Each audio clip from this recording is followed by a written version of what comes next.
What is up, Jabronis? JJ back here with Coop talking a little NASCAR Pennzoil 400. Won't have Jason today, but it's okay. We could aim to fill it as best we can, Coop. I mean, we can't be three people today, but we can do our best as two. And look, Jason's more than fine. I mean, at least he's got a legitimate reason. Holden missed the basketball show because he's like hanging out at a cabin in the woods. Like legitimately. Is he doing an Aaron Rodgers thing? Yeah. So he's basically bunking with Aaron Rodgers somewhere up in the mountains. But yeah, so just to recap a bit last week, as you guys know, I'm going to take my own stands, and yeah, last week was costly for me with some of my own stands. But the race was interesting, right? Obviously, a tremendous amount of attrition. A lot of guys just organically got to move up towards the front with all the random issues. Then there was the big crash, which was interesting, right? I mean, who do you put that crash on, Coop? Still don't know. You're talking about the one in the restart zone at the beginning of the restart. I think that's the big one that happened. There was one crash that took four cars out of the race. Yeah, I think that was that one. Yeah. And then buried another four. That was a tough one. It was hard to figure out, man. They really didn't show anything conclusive of who it was that slowed down or went too fast or whatever. But yeah, it was. But it was quite tilting in its own way because a bunch of the guys involved in that wreck were basically littered in my lineups. But needless to say, it happens. Chastain raced really well, and I know that Jason's guy Kez, maneuvered his way towards the front. Kyle Busch seemed to have the best car all race long, so you don't always see guys like him win the race, but it was nice to see a guy like him win the race. Felt like he had the best car most of it. All in all, what were your thoughts from last week, Coop? Oh, I thought it was good. It was a grey race. The tire wear came in. We saw a little bit of long run here, then some short runs, so on and so forth. But yeah, Kyle Busch definitely had a very good car. And, unfortunately, I had some Chastain, just didn't have him paired with the right people. And then, Blaney twatted both of us. And, it is what it is, you lose a little bit and then, you win a little bit, but, you hang on to, catch that one or two big slates every year. What's your take on what happened with Blaney? Because obviously he was maneuvering himself up towards the front. And then it looked like his pit crew failed him a bit. They lost a tremendous amount of track position on one of the pits because it looked like the air pump, whatever it was, got stuck onto the tire, and they had to basically the pit ended up taking him an extra 15 seconds, 20 seconds. He lost a tremendous amount of track position. Yeah. I mean, that's Blaney. I mean, his pit crew doesn't help him, and then he has issues with his car here and there. For whatever reason, he's just not able to, put it all together over the last, year and into this year. Yeah, because then it was just kind of drawn dead from there. And it's kind of tough to see, right? But that's what makes it fun. Like you just never feel like you're in or out of races, and he didn't help in any way possible there. One thing I do want to mention that on this show, if we can get to 150 likes, we will. So NYG Fan 56, a popular RPS member, is going to be giving out a $121 ticket for the NASCAR race today. I'm just trying to look at that specific tournament. Hold, please. But yes, we get to 150 likes. We will pick somebody from the chat. You have to be an RPS member, so no freeloading in that regard. But he's the gracious of his heart, giving out a $321 ticket for whoever wins. He'll PayPal you. And look, don't be one of those nonsense folks that takes the $121 and just puts it into their account. He's doing it to give you the opportunity to win more money. If you're not going to use it for that, then give it to somebody else. But I think typically the way we do it is you usually have to screenshot your lineup, right, or something of that nature with in the contest. But yeah, ultimately, real nice gesture from NYG Fan 56, and we'll pick somebody towards the end of the show to give that ticket out. So big thanks. What kind of tournament is that? Is that it's not a single entry or 3 max or anything, right?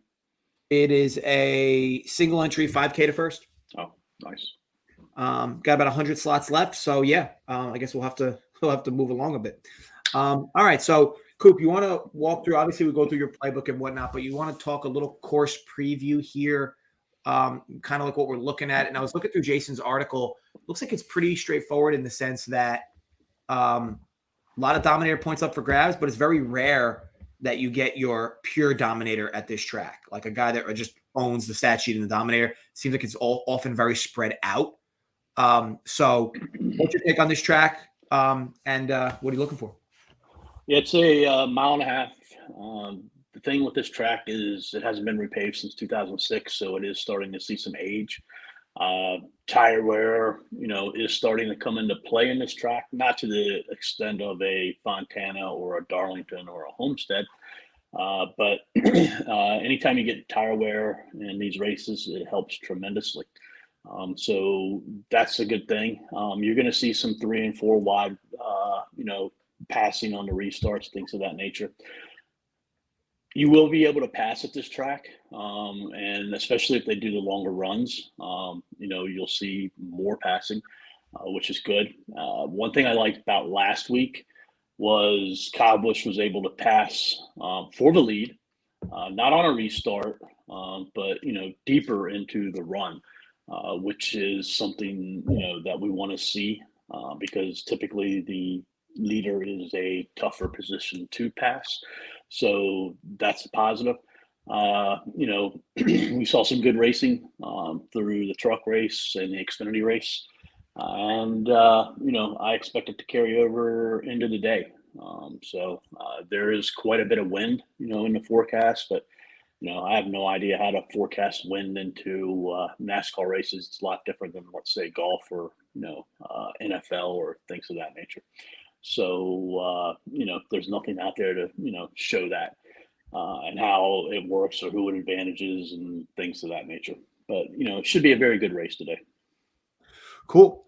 Yeah, I have some takes as we go through your playbook here. And just to be clear, One Pure Sports, Coop does this playbook for all the big races. Him and Jason do a tremendous job between the articles and the playbook. And of course, we have core plays as well. And look, it's for all sports, not even just NASCAR. But we're going to go through the playbook here. But look, if you're a One Pure member, you don't necessarily need to sit through this because you're getting all this data anyway. So definitely head over to One Pure Sports. Obviously, see what we're all about. Core plays all around. Big write-ups. Coop does a tremendous job with this week in and week out, and even on Saturdays too. Like it's just great content all around. And we'll walk through it, but we're definitely not going to give you all the bells and whistles from it. But Coop, speaking of that, potential dominators for this track. We talked about kind of all the Dominator points that are in play and how it's more often than not been scattered. I will say this, like as you know, I'm not necessarily a Chastain fan in certain ways. But this track makes a ton of sense for him, right? Like he's an aggressive driver. Aggressive drivers get paid off here, but of course that could go south, right? But off of restarts, you have to like Chastain. And Chastain, the interesting thing with him too, Coop, is like his pick through like rarely lets him down. So what's your take on him and a few other guys? Because Chastain today, while I'm not loving the ownership numbers I'm seeing on him, he just makes a lot of sense at this track today. So you kind of got to bring that up, and it brings back bittersweet memories of the last 15 hours for me,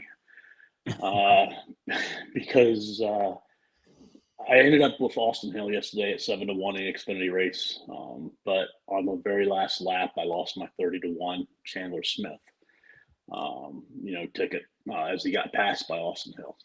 But overall, it's a good day, but still 30-1. You want to hit those. But you bring up aggressiveness in Ross Chastain. And if you watch that Xfinity race yesterday, Chandler Smith on them restarts was freaking aggressive. He took his car down low. He took it to the middle. He had the car to do whatever he wanted to do at the beginning of the restarts. And he was super aggressive. So, that's a good thing for Ross, because if you are aggressive on these restarts, you can gain, multiple positions. So restarting is important in every single race, but it's really important here. And Chandler Smith really showed that you can pick off, 4, 5, 6 cars if you are aggressive and, it plays out for you. So yeah, definitely Ross Chastain is one of my 2 targets up top, along with Kyle Larson. If you look at the last 2 years here, they've done very well. And then if you look at the practice speeds, they were near the top on the 10-lap runs. Typically, they do better on the longer runs too. And they're the two that I want to target, and they're the two that I'll be most overweight on. I don't think they're going to be the two highest owned at the top. I think Joey Logano is going to come in there very high, and Kyle Busch is obviously going to come in there very high too. Ryan Blaney is also going to gather some ownership, and William Byron. The latter two, I want to be closer to the field on them. My concern with them, I always say you got to take this slate and you got to kind of play it like Showdown, and you got to come up with how you think the race is going to play out. And if you look at the Xfinity race and you look at the truck race, in both of those races we saw long green flag runs. And there's nothing pointing to today that says we're not going to see one or two of them today either. And for me, I think that hurts Joey Logano. It hurts Ryan Blaney. And then, I'm not high on Will Byron in the long run either. He wasn't very good last week on the long runs. So, those are the four I'm going to go after, but I'm going to hit Larson and Chastain very hard. Yeah, I mean, I think it's interesting, right? I've said this before with Logano. Like, I do like playing him when he's near the pole because I had concerns last year with his ability to drive through dirty air. That showed to be a little better from him towards the end of the year, where he was driving better in dirty air as the season went on. But I do like playing him when he's near the front. I do think he does a good job. He's hard to pass. The issue is the price, Coop. Like, what do you think his ownership comes out at this price? Because we've already talked about how Dominators aren't really getting these massive numbers because of the fluctuations in who leads this race from years past. 10-5 for a guy that has no place differential upside. You're gonna need a lot of Dominator points from him. So what's your take on how you're approaching Logano? I think he comes in 25-ish, somewhere in that ballpark. Like, I don't think out of the Dominators there's an uber popular one. But I do think, you're going to see one of them maybe hit 30, somewhere in that ballpark. But I would imagine they're all 18 to 25, somewhere there. But, you bring up an interesting point too. Like, if you look at last year's race, there was one basic Dominator in the race. And then there were about 3 to 4 drivers in both of the races that, earned enough, fastest laps and laps led to get what I would call bonus points. They really weren't Dominators because they led 30, 45 laps, somewhere in that ballpark. But they got those nice extra points to, help them, especially for the drivers starting up front. Like you said, it's going to be key for them to get these Dominator points. And Dominator points are going to be very important today because we don't have a huge amount of place differential, options out there. So the Dominator points will be, more important than maybe what they were the last couple of weeks, so to say. Now, I know we'll talk in the next section on the place differentials, right? But as far as Dominators go, obviously we spoke on a few of these guys. The ownership will be scattered. I just want to stress this enough that, like, I don't think, like, if you're playing Logano, and this is just more of a strategy piece for the build of this as a whole. If you're playing Logano, I honestly think your lineup should only have one more Dominator in it, like one more at the top, because if you're playing Logano and Logano's going to end up in the optimal, the only way he ends up in the optimal is if he gets, like, what do you think, Coop? He's going to have what, maybe 30, 40 Dominator points, like, at least, because he's not going to make up anything in place differential, and you're not getting him at a discount either. So I would say put rules in. If you're putting Logano in your lineups, I would only add one more guy who's starting from inside the top 5 or 6. Because if you have one of these lineups where you're like, oh, I'm going to scatter out Dominators at the front and then maybe a few cheapy place differential guys, just realize that Logano's price, the way he ends up there is if he's eating up a lot of those Dominator points, and that means place differential guys are going to be more pivotal in lineups with him in it. So just keep that in mind overall. I know that there's a lot of Dominator points to go around. You're playing Logano, you need him to have a pretty strong showing, and if he has a strong showing, that means the other Dominators are not going to have as strong a showing or even close. So just keep that in mind when you're building lineups. I mean, we might see a little bit of a bump down in Larson. Sometimes DFS players are not very forgetful of what happened last week, and he cucked a lot of people last week. So that could be a little bit of it. And I like Larson and Chastain too, because they do offer a little bit of place differential opportunity. But they've got to get bonus points, Dominator points, whatever you want to call them, in order to pay off too. Yeah, and I mean 100%. I look at Larson here, seeing him 8-1, Kyle Busch 6. Like these odds are kind of crazy. And then William Byron mixed in between there. I guess just before we move on to the next section, what's your thoughts on Byron overall? Like I said, I'm mixed on him because I'm not sure. I mean, he won at Homestead, which is a tire wear track. He's shown speed. He was very good in the 10-lap run yesterday. But, if they get out on these long runs, 10 laps is nothing because it's going to be 35, 40, 45 laps on those long runs. And that's where, I have a concern with Byron. Got it. And one more thing. So I'm looking at the likes here. It looks like we only got 45, but over 200 of you watching. 150 likes. And our boy, MYG fan, 56 from Run Pure, giving away $121 NASCAR ticket. So, let's let our boy MYG do the right thing for you guys, and it's super nice, super generous from him.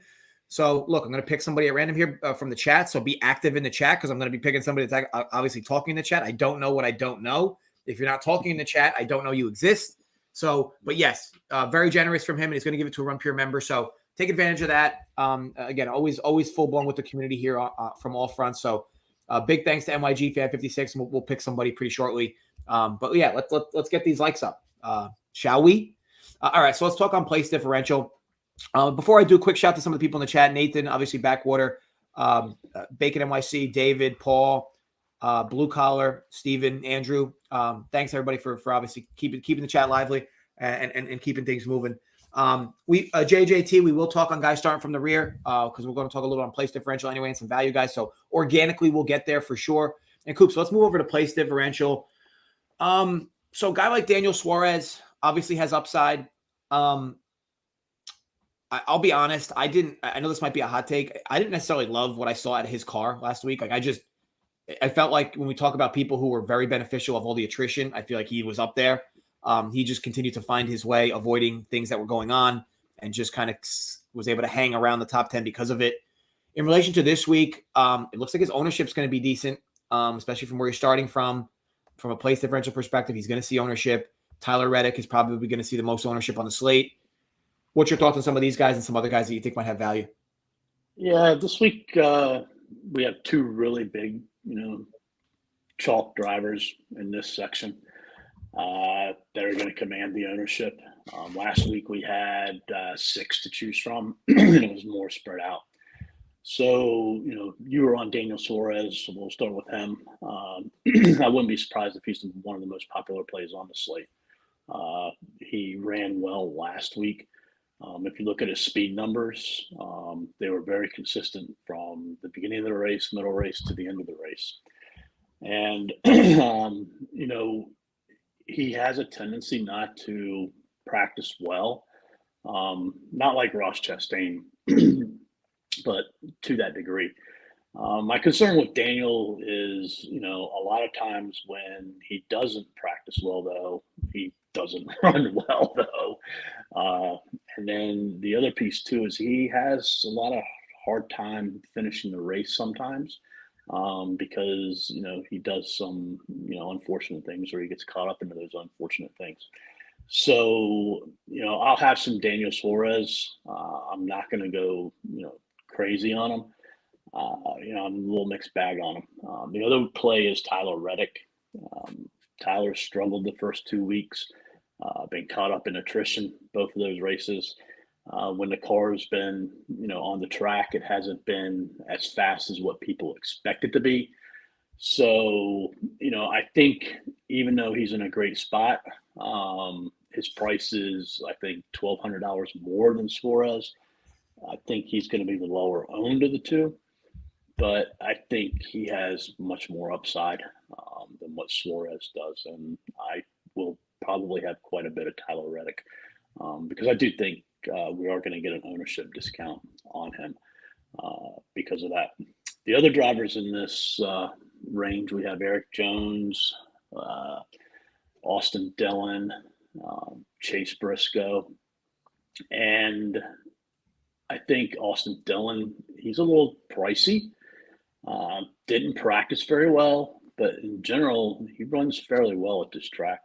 So I think he's a good pivot off of Suarez. Jones, the same way. And I think where both of them are a better play off of Suarez is on the long green flag runs, because the two of them have a much better history of running well on tire wear tracks than what a Suarez does. And then you have Chase Briscoe. I think he might not be very high owned whatsoever. He struggled the first 2 weeks, and there's another driver right around him from a price perspective we'll get to later that could take some ownership away from him. But I don't know if he has top 10 upside, but I think he has right around that ballpark, and I think he's going to be a decent play if he does end up being there, because I do think he'll be on the lower end side. And then, I'm not going to play Josh Berry. He's too expensive, even though he's starting back in that position of 32nd, I believe. I think he just runs around, collects some laps. These tracks aren't necessarily his best. I think, if I want to target Berry, maybe next week's the week, because he does really well on the flat tracks. His background, really is on those flat tracks. And I think we can get better at that. And then Ryan Preece is another driver who I was referring to. I think is going to take ownership away from Briscoe. Another driver I'm going to fade. He is kind of like Berry to me. His background's more the flat tracks. He's had some good speed here in the first couple of weeks, but he's also not been able to finish the race. So I do think you're going to see some ownership from him. Fair enough. I mean, obviously a lot to sift through there. One thing I do want to mention, though, because I know that that contest that NYG Fan's going to give out a ticket to is filling up. There's only 66 spots left out of 367. So what we'll do is I'll just pick somebody. And I think what makes the most sense to pick all around a Run Pure Sports OG, Brittany J. Brittany J. Obviously, you've already commented a few times in the chat today. And then of course, always in here asking for likes from other folks and I know you're a member. Makes it very simple. Congrats. Feel free to either DM me in Discord and I'll make sure that MIG gets with you, or you could DM MIG directly. However you want to handle it, just know that keep up the good work. I mean, obviously, always love the love from members, and you're never shy about it. So appreciate you at every front. Congrats on that. And if you want to DM me in Discord or DM MIG Fan directly, congrats all around. I just need your username or your PayPal for that matter to get you the cash for the entry. So congrats again, Brittany.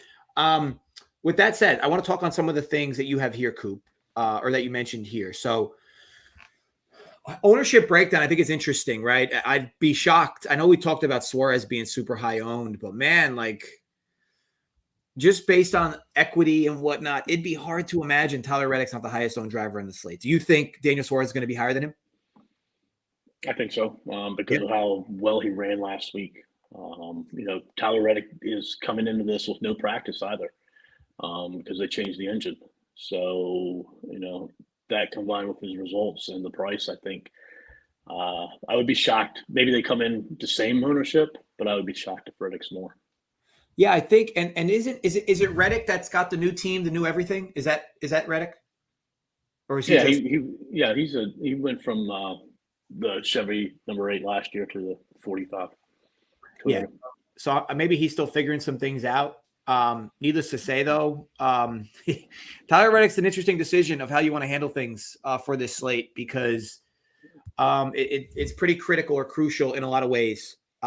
If you want to go at the field at Reddick or you go overweight, Reddick's going to be high. To me, at this price on a race, doesn't have a whole lot of place differential. He's got decent win equity. if you're just looking at numbers and forgetting what you've seen on the track, he's going to see some good ownership today.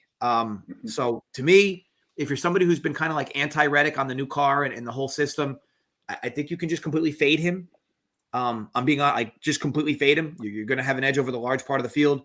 If you like Reddick, I think similar to the Suarez piece, like if you like Reddick, I almost think you got to lock him in. Like he's going to be high owned. So if you want to give yourself the best shot to win a tournament with mass entries, I think that's the way you do it.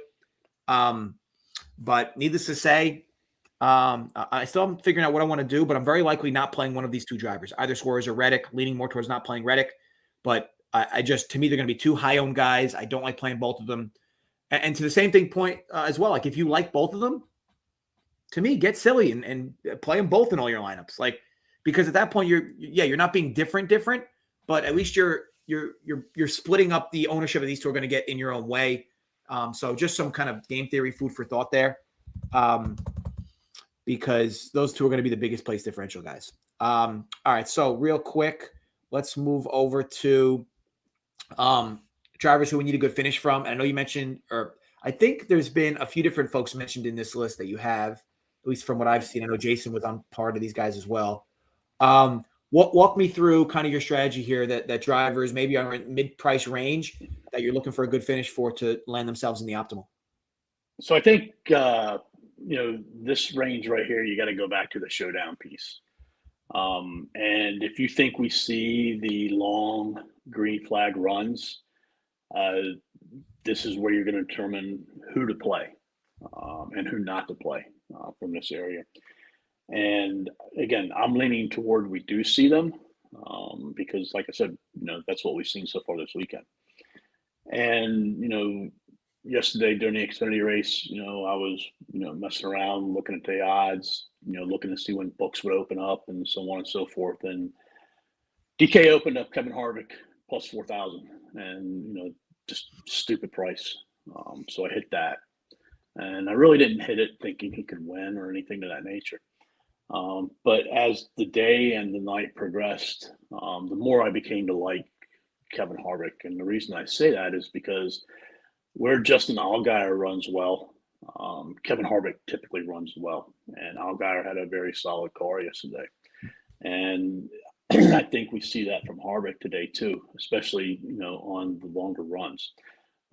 He could get hurt if we see some short runs. He could lose some spots, if he doesn't get to that top 5 and have to keep battling back up there.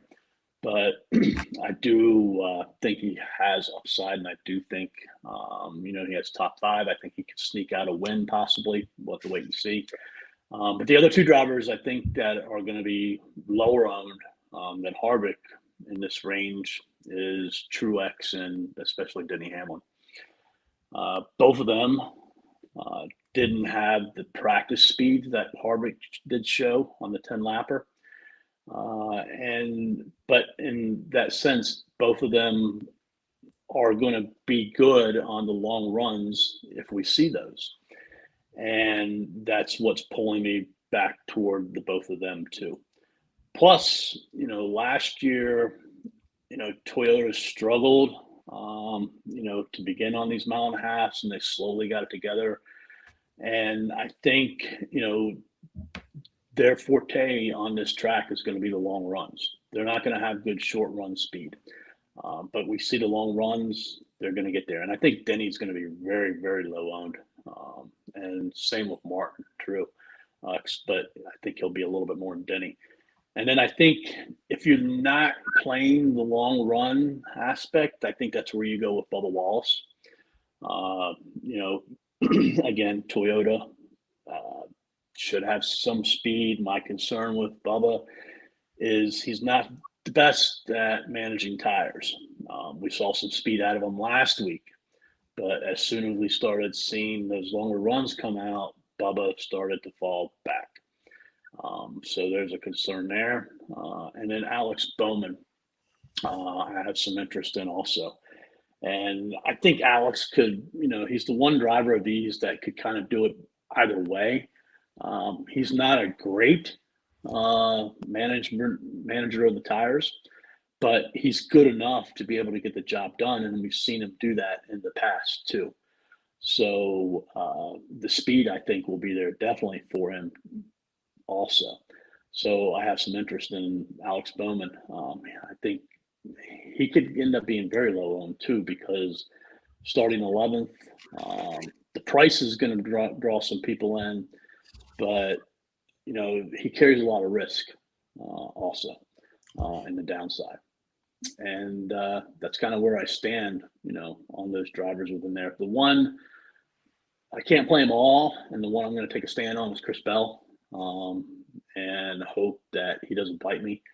I'm going to take Truex and Denny over him, because I think I can get him a better ownership, and I think the two of them are better managing their tires than what Chris Bell is right now. Fair enough. I mean, a ton of stuff there to sift through. I will say this.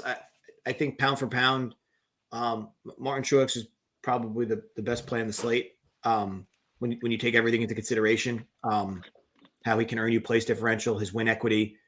I think he makes a ton of sense, but I also think he's going to be 25-30% owned. So I think if you like Truex, I think I'll be honest, Coop, I don't know how he's not at least 20% owned, because his win equity alone coming from 15 it should push people, because I don't think people are going to play Hamlin. So I think Truex makes more sense for people. But I don't think he's going to be that high owned. I think maybe 15, 16, 17. And the reason I say that is I think people are going to click Kevin Harvick before Truex because of the savings that you can get. You can play basically starting. Yeah, you can play both of them, which is fine. And then I think Chris Bell is going to take some ownership off of Marty too. Yeah, I mean, Bell right next to each other. Bell is definitely interesting. A little less extra place differential for him, though. But yeah, I mean, look, yeah, I think you could be right where you get a little scatteredness from the three. I just think Truex makes a ton of sense. Quick shout to Nate Safai. I will say this. In a weightlifting competition, 100%, you will have probably everybody at Run Pure on your radar.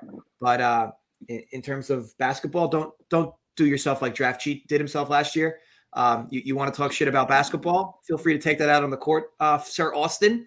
But just realize, you jump on a court with me one-on-one, you will be humbled a bit. I promise you such. Draft Cheat learned that the hard way. A little 21-5 defeat there. And yeah, I'm looking for blood this trip, Coop, to in Kentucky. So I saw you on Twitter yesterday, man. You were showing your inside game of some nice moves, and then you popped back to the outside, hit a couple nice from downtown. Yeah, I think what goes without saying there is I'm also quite tough to score on. You can ask Draft Cheat that question yourself as well. So yeah, should be fun though. Obviously, we got some 2-on-2, some 3-on-3 set up, and I think we're going to be on an indoor court, which is even better. So yeah, ultimately love it. Looking forward to we're only a week and a half away, so looking forward to seeing a bunch of you guys. All right, so let's move on to the next piece. I mean, real quick, going back there, I think you got to make a decision between Alex Bowman or Chris Bell. Like, you got to play one and then not play the other, because I mean, one's starting 10th, the other starting 11th. I think they're both similar in the upside. So just my thought. Yeah, I mean, so I'll say this. So Ulysses is asking for some winning picks. Ulysses, this is NASCAR. So like, are you looking for the outrights? Are you looking for DFS winning plays? Are you looking for like T5s? I guess if you could be a little more specific, we could probably give you some spots where we have some value. All right. So, but until then, we will move on. And Ulysses, you could be a little patient. You don't gotta. You could breathe. You can breathe. It's okay. We'll all survive together. All right. So value plays, Coop. We say this often. These kind of, I don't want to say these go overlooked, but typically every one of your optimized lineups usually has one or two of these guys in it on a race by race basis. I mean, yeah, occasionally, this part gets skipped, but the only times this part gets skipped is when, there's practically no accidents, right? I mean, if there's accidents, people in this list always find themselves in the optimal, and there's always accidents or nearly always accidents. So who are we looking at here for value? Where do we see the most? I know Almirola is kind of popping on some spots, but who do you like in this? We'll call it, under 7K range for value. Well, Harrison Burton is going to be the chalk down here. He's run solid so far this year from a speed perspective. Things haven't worked out for him. He had issues yesterday in practice. ran over a lug nut, put his car in a wall, and he's going to his backup. But prior to that, he was showing very good speed for his peer group. So, he's starting 35th, got to get to 25th. That's very achievable. I think he has top 20 upside. I don't think he has top 15 upside, but, it wouldn't surprise me if he finishes 27th or 28th, though, and doesn't get there for you. So definitely want some. Don't want to get crazy on him. You mentioned Amarola. I think he's going to be a popular play down here, too, starting 21st. His numbers on the speed charts were very good, and I think that's going to attract people to him. He backdoored a top 10 here last year, so he has that top 10 upside. Can't go wrong with him. I think the pivot off of him is AJ Allmendinger. He's a little bit cheaper, starting 2 spots back. Won't be maybe half the ownership of what an Amarola is. He finished the season very well last year. Colleague has done well so far this season from an engine perspective. And I think the driver, that has some upside from a place differential perspective that might be forgotten or looked over is Haley. He hasn't been the greatest so far this year, but there's a lot of options down here, and I think it's going to help spread the ownership out. But from a pure pivot, I think you can go with Chris Buescher. The price of almost $7K should keep people away, especially if I'm starting 18th. But I think of these drivers, minus Amarola, Chris Buescher probably has the highest finishing upside. I think he can finish in the top 10 too. He did show some good speed on the 10-lap run yesterday. And then the last 2 pivots, Corey LaJoie, I think, he had a phenomenal race last week. He's starting 19th. He only needs to get to 18th in order to pay off because he's so cheap. But he could easily finish 24th, 25th, 26th.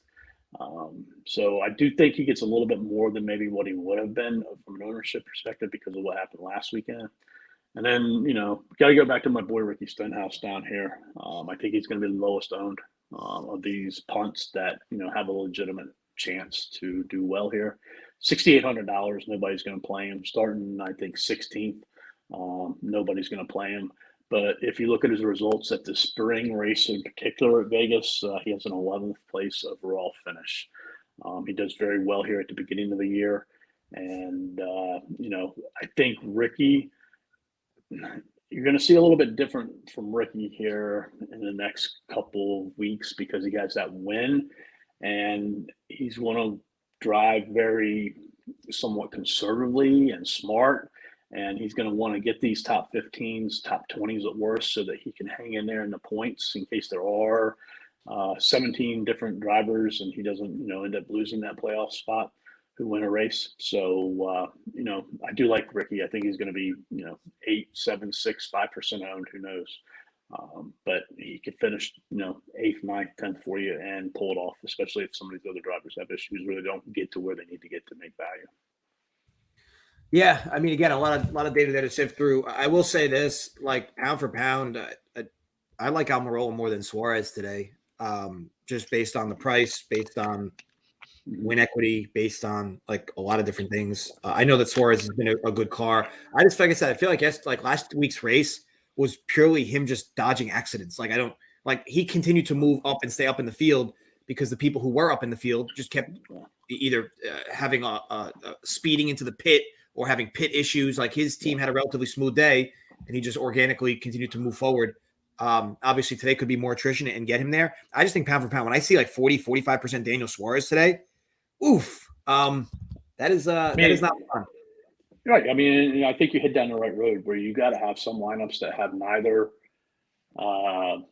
Suarez or Reddick, because if something were to happen or they don't hit the value that they need to, you're going to be so much farther ahead of the field because, 35, 40, 45% owned,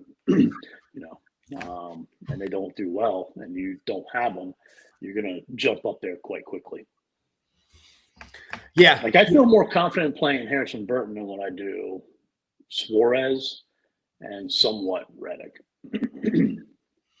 Yeah, I think there's a lot of data points to where you can make arguments for various things there. I do think regardless though, you're likely going to need various dominators in each of your lineups. We could talk on construction or how your lineups should be constructed, but I do think it's one of those races where you should have at least two dominators, two guys that are starting inside the top 12, top 13 in every lineup.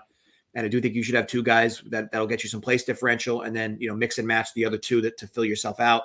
But again, I think if you're just like randomly building lineups, like with optimizers and you get like five, dominators in one lineup or five place differential guys, I can't envision a world where that hits for you today, especially based on how it's been playing. As for Nade, staying in your lane, just talking shit. It's all good. It's all good. It's all good all around. I'm hoping me and you can maybe hit up a baseball field and maybe do a little home run derby. I think that'd be fun. I think you'd be a small favorite against me there, but I could hold my own with some lumber. In relation to what's next here, Coop, who you're fading. I'm looking at it here. And again, all this data is available at runpuresports.com. If you're a member, you get it all. All this data that's in front of us that Coop's kind of sifting through because all the guys, all the members of Run Pure deserve obviously all this data. We give you kind of the roundabouts of what we see for each of these brackets when you're for building lineups. Coop, I'm going to be honest. I mean, there's a lot of drivers here that you're fading. Walk me through what that's like from your perspective. Like, this is more than I'm used to. This arguably is almost double what I'm used to seeing in this list. So why this in particular, and what's going on there? Logano and Busch, I've already hit on them. They're really ownership plays. I think Kyle Busch is going to have a solid car today. I think it's going to be kind of like what his Xfinity car was yesterday. It could be worse. He was very bad in practice. They went out, made some adjustments, came back in, went out, made some adjustments, came back in. When they put it into qualifying trim, he ran well. That's not to say when they go back to the race trim, it's going to be good. So it wouldn't surprise me if he falls back early. And, as the race goes on, it gets better and better for him.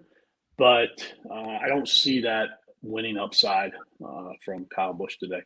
Logano I've already hit on. Ty Gibbs, I think, is going to get a little bit of ownership starting fourth because of his price. I just can't play Ty right now up there. Keselowski and Cindric are two guys I just hope don't burn me. They're starting way up there. They don't have a lot of upside. They are going to be low owned if you want to take some shots on them from a GPP perspective. Mentioned Chris Bell a little bit earlier. Denny Hamlin I have on here, but I am going to have some Denny Hamlin. Michael McDowell, he's starting too far forward for me. He's another one, maybe like Ricky Stenhouse, who's a low owned, if you feel like taking a shot at, maybe he could be the one that pulls out that top 10. Noah Gragson just hasn't shown speed this year. Todd Gilliland's in a junk car. I already spoke on Ryan Preece and Josh Berry. And then, I'm just not one to play like McLeods and Yaleys and Wares and drivers of that nature unless I feel there's going to be a lot of attrition. And I don't really see that attrition happening today.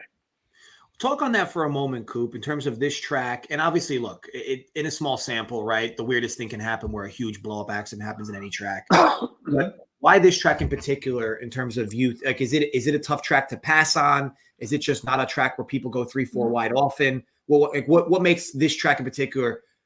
Well, just walk us through that mindset for why you don't think there's going to be a whole lot of attrition today. It's going to have to happen on the restarts in the first couple laps and then restarts. I'll go back to looking what I said yesterday with Chandler Smith, man. He was very aggressive. His car slips up or another car slips up. He could have created a very big accident at the front of the pack. So if you are looking for a big accident, I think it needs to happen within the first, 2 to 3 laps of a restart. Because after that, they kind of spread out. And, they can still pass because you can go either high or low, one or the other. But, they're just not grouped up tightly. You're going to see after 4, 5, 6, 7 laps and on, if there's an accident, it's probably going to involve 1 car, 2 cars at the most. Yeah, I think that's so. Like, obviously, all these bottom feeder dudes in this track, because even like me, like I really never play any of them. But yeah, when you start saying things like, yeah, I'm expecting a lot of attrition at a track, obviously not saying it for this one, but when you do say things like that, I do inject them back into my lineup, and then I tend to take more stands on the chalk. But yeah, I agree with you. Today, I think it's difficult to love any of these guys at the bottom, especially since their salary, and there's guys that make sense to build your lineups without them. But again, lineup construction and leverage ownership, it all plays into how you build these lineups. One thing I'll say, I think like you got to pick and choose. Like obviously Daytona and Talladega, you can play them at. I think the Indy road course is another one you can play them at because we've seen a lot of attrition here recently in that race, and they don't lose a lap either. So I think you just got to pick your spots with them. I think in relation to, so we got a question about Noah Gragson. Like, what's your relative? I know we haven't talked much on him briefly. What's your thoughts on him? The problem I have, well, let me be more clear. Not necessarily a problem. If you're hand building, you're just not playing Gragson. You're playing Almirola, right? I mean, ultimately, you're not going to play Gragson over Almirola. Now, if you're doing an optimizer, obviously you can input and mix match your numbers to obviously get yourself more Gragson if you want him. I mean, I look at it, again, we just always look at, win equity and win shares and whatnot. I mean, Gragson's got decently worse win equity than Almirola, and they're starting from similar positions. So yeah, from an ownership perspective, Almirola is probably going to be like 2 or 3 times the amount of ownership that Gragson is. So what's your take there? Hope, like how are you handling the differentiation between them two? I think Noah is a driver who's young, who has a load of talent. I don't think he'll be with this organization of Petty more than a year or 2 at the most. Because if he does, I think he's just going to struggle to win and be competitive. Because quite frankly, if you look at the other 2 team cars that are out there, they've been the biggest disappointment. Obviously well behind Trackhouse. I think RFK is above them. Obviously, RCR is well above them. But for whatever reason, they're Chevys, and their speed hasn't translated like the other Chevys so far the first 2 weeks. And, there's a lot of big names, obviously, behind that organization. But, they're just not getting the results at this time of the year. So I have no interest in Gragson. He's just been slow. And that's nothing against him. I like him personally. It's just the car. Fair enough. I'll make a few points, Coop, before I'll get your final notes, and then we can get out of here and start building lineups or finalizing building lineups. LOL. Track like this, I'm not a Chastain guy at all. I think at least if you've been watching these shows for any amount of time, you'd probably know that. I will say this though, this makes a lot of sense for Ross Chastain. He's extremely aggressive. This is a track where you need to be aggressive. While his win equity at 10-1, like I'm not in love with that at his price. So call this more of an outright shot in the betting markets versus DFS, but I will have a fair share of Chastain ownership today. But again, keep in mind, his style of racing could also include him getting into an accident. But lucky for him, again, at some point, it happens enough where you just can't call it luck, right? Coop, I mean, how often does this dude avoid accidents? With how aggressive he races, it is crazy the lack of accidents he finds himself in. But needless to say, really like Chastain.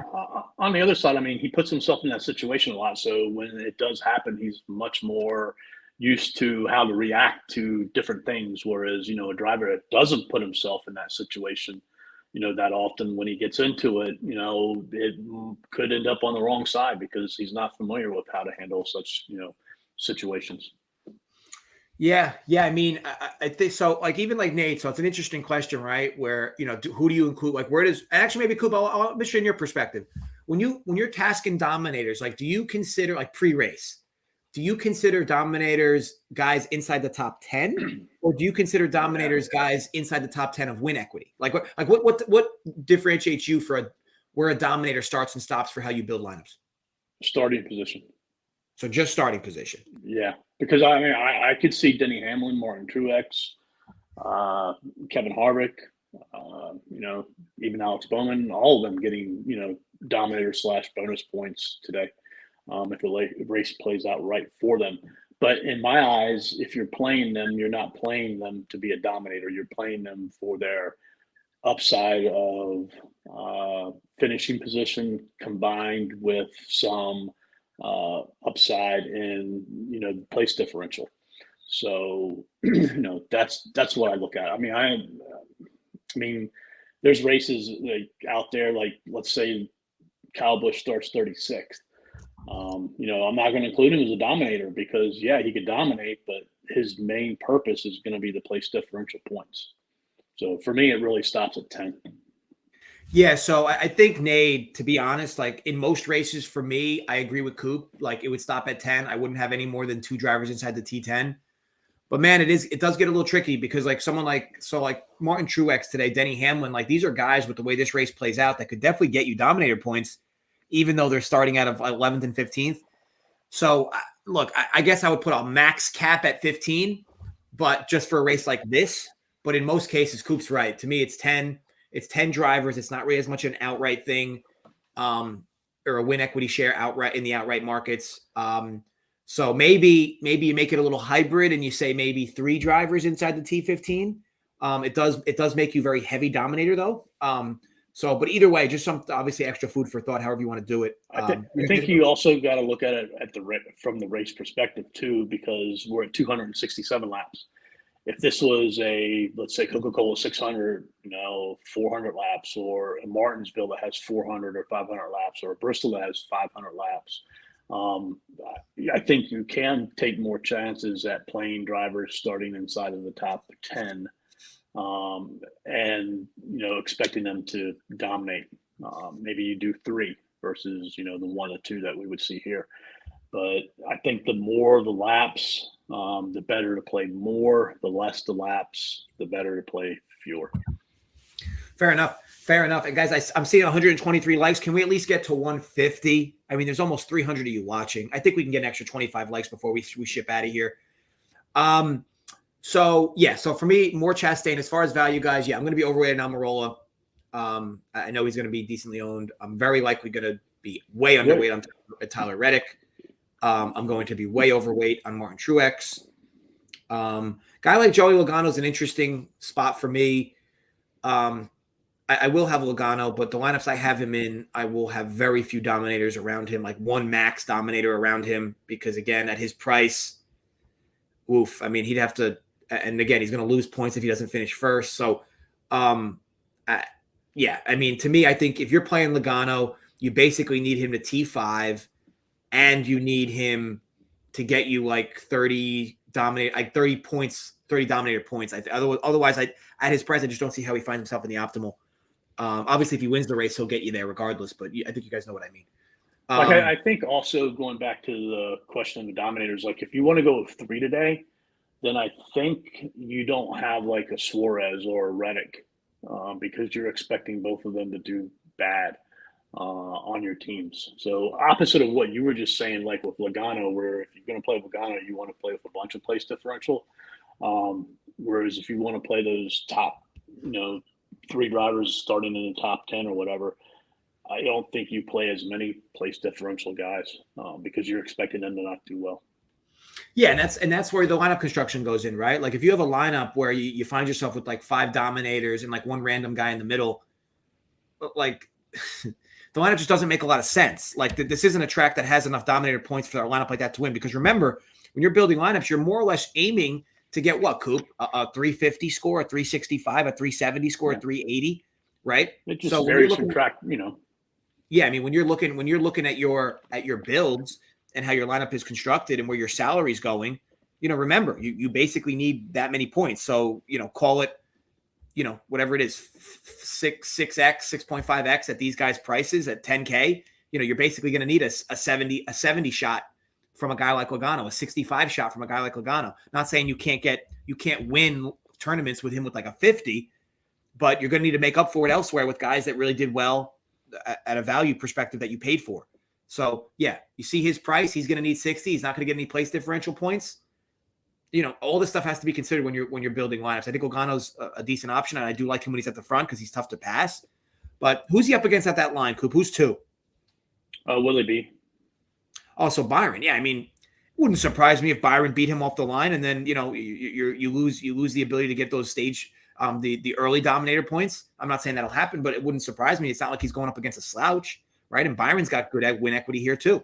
So just keep that in mind, guys, as you're building teams. I Coop, mean, I think anybody in the first 3 rows, is a shot to, within the first 2 laps, be the leader, depending on how aggressive they are. 100%. So Coop, I'll leave it to you here for final notes.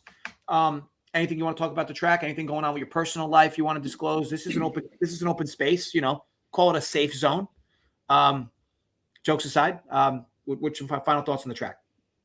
No, I think we're going to see a great race today, and things are going to change a little bit after this race because we're going to see a different type of track moving forward for a couple weeks, and then that's the great thing about the NASCAR because you see different drivers do well on different types of tracks, and not everybody's going to catch up to it. Some of the ownership's still going to be faded more toward what it should be in prior tracks versus the ones that they're coming up on. But,